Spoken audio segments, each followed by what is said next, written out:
Nous parlons de l'incorporation. Nous pouvons incorporer une compagnie au fédéral, nous pouvons incorporer une compagnie au registraire des entreprises du Québec, au provincial.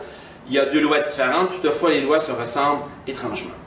Lorsqu'un de mes clients opère au Québec, nous allons l'incorporer au Québec. Lorsqu'un de nos clients nous dit « nous voulons peut-être être à travers le Canada ou à l'étranger ou être dans un champ de compétences fédérales, nous allons aller l'incorporer au fédéral. » La compagnie, elle a un nom ou un numéro suivi de Inc. Elle a un siège social qui peut être dans un appartement, qui peut être dans une résidence, qui peut être dans un immeuble loué ou un immeuble dans lequel on est propriétaire. Nous avons aussi l'actionnaire ou les actionnaires.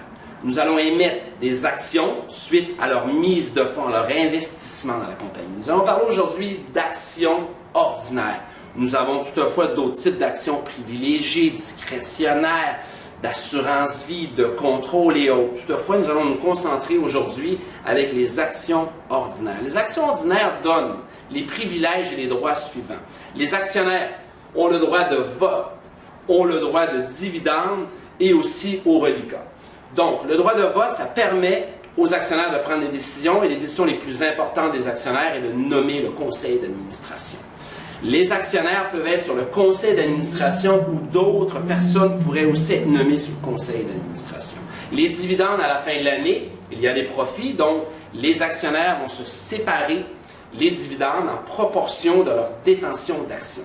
Donc, une compagnie fait un chiffre d'affaires, elle a des dépenses, elle va payer de l'impôt à peu près 19 % d'impôt, il reste les profits, c'est ces profits-là qui vont être soit réinvestis dans la compagnie ou distribués aux actionnaires. Et si on venait à liquider, à dissoudre la société, et si ils avaient encore quelques sous, on pourrait distribuer ça aux actionnaires, on appelle ça le reliquat.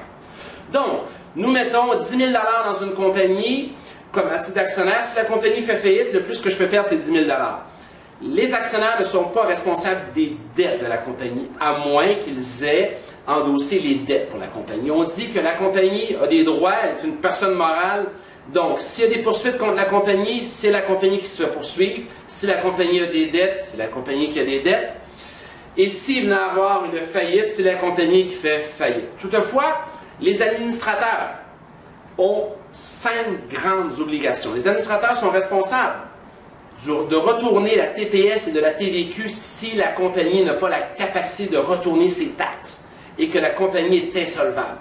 Aussi les DAS, les déductions à la source sur les salaires des employés. Donc, si la compagnie n'est pas capable de payer au 15 du mois les DAS, les administrateurs en sont responsables aussi de façon illimitée, solidaire.